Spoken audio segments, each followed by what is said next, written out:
Hello and welcome. I am Dr. Amber Cann, and today we'll be reviewing thyroid disorders and the medical management of them.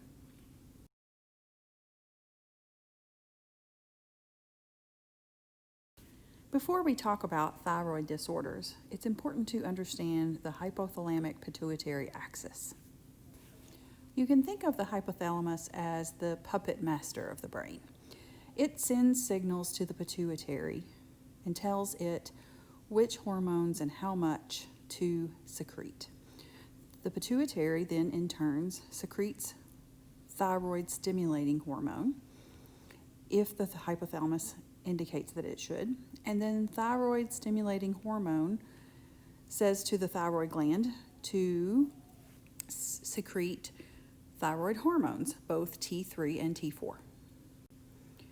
Then, in a feedback loop, T3 and T4 circulating in the bloodstream will send a message back to the hypothalamus and let the body know whether or not more thyroid hormone needs to be secreted. The whole system is designed to maintain homeostasis.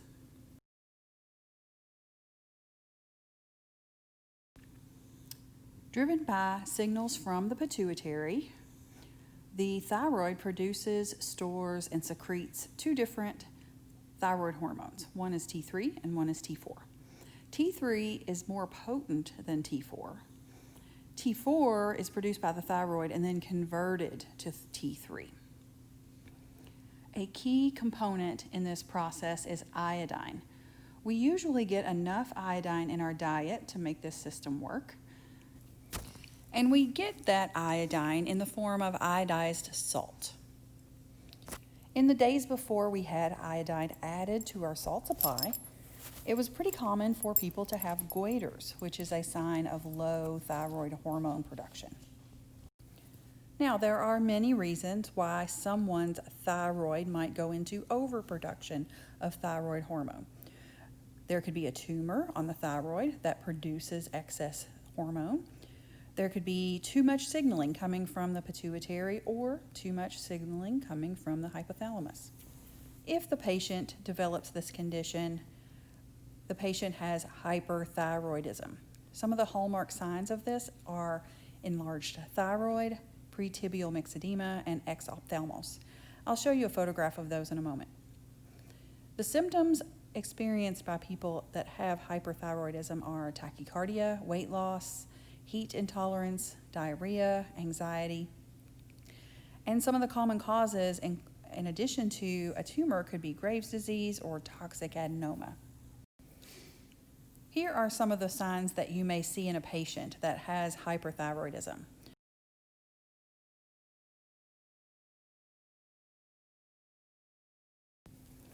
We have but a few drugs to treat hyperthyroidism, but they are quite effective. For symptomatic relief of tachycardia, we often use beta blockers. That's, of course, not an anti-thyroid medication, but it does treat the fast heart rate associated with hyperthyroidism. The anti-thyroid medications that we commonly use are propylthiouracil, or abbreviated often as PTU, and methimazole.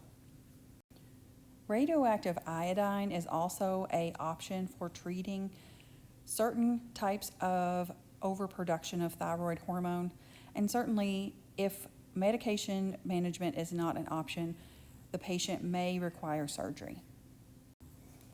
PTU and methimazole work in the same way. The mechanism of action is that they inhibit thyroid formation by preventing iodination. So even though we have the iodine in our diet, these two drugs prevent formation of thyroid tissue and therefore prevent production of thyroid hormone. They can be used alone or in conjunction with radioactive iodine. They can also be used to shrink the thyroid as a preparation for surgical intervention. I will note that methimazole is the preferred agent except in the first trimester of pregnancy.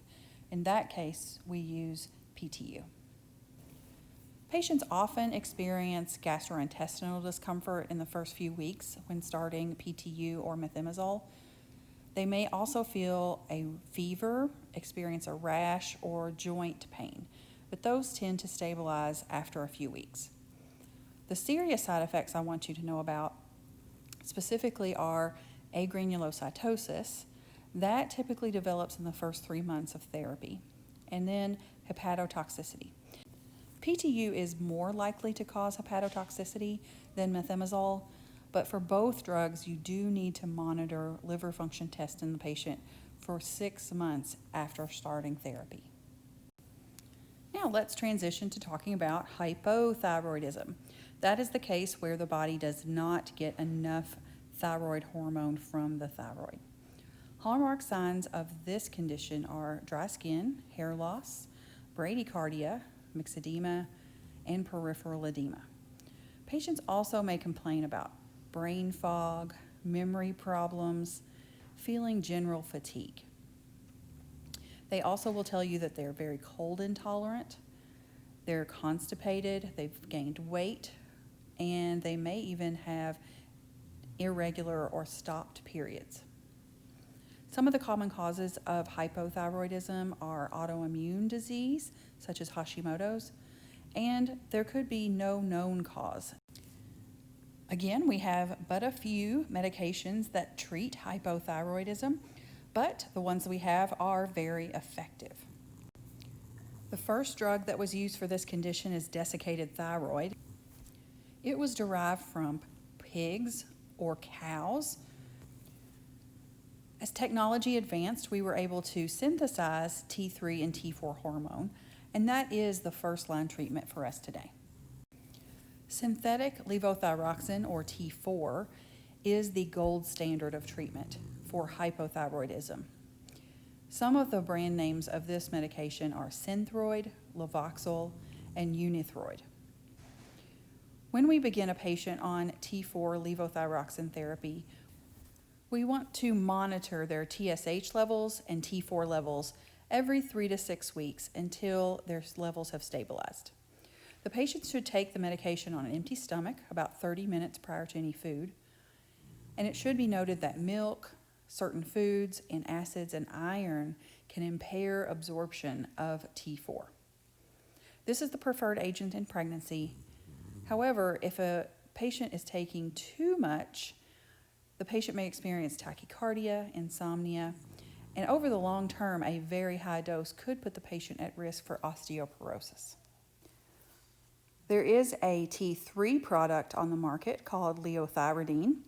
Brand names of that include Cytomel, which is the oral version, and Triostat, which is the IV version.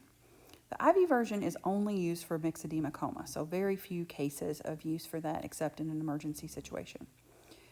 When we elect to use T3, we should also monitor TSH levels and T4 hormone every 4 to 6 weeks. As with T4, milk, food, and acids and iron can impair absorption. It should be noted that T3 is never first-line therapy. It is always recommended that the patient be started on T4 levothyroxine before any trial of liothyronine. Some of the adverse events of T3 are similar to T4: tachycardia, insomnia. Over the long term, a high dose could lead to osteoporosis, and at high doses, there is a high risk of cardiovascular excitation. There is a levothyroxine liothyronine combo product on the market. It has a combination of T4 to T3 in a 4-to-1 ratio. However, this product is no longer considered a viable option. Endocrinologists do not use it, do not recommend it, and it is not included in the guidelines.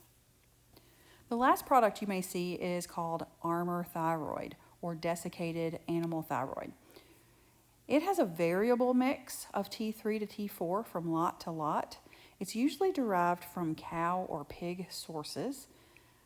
And because of this, it may be disagreeable to people that are averse to using animal products, and it may have antigenic effects because it is of animal origin. As a result, desiccated animal thyroid is never first-line therapy, and it is not recommended for use in the guidelines. Thank you for joining me, Dr. Amber Cann, for this review of thyroid disorders and the medical management of them.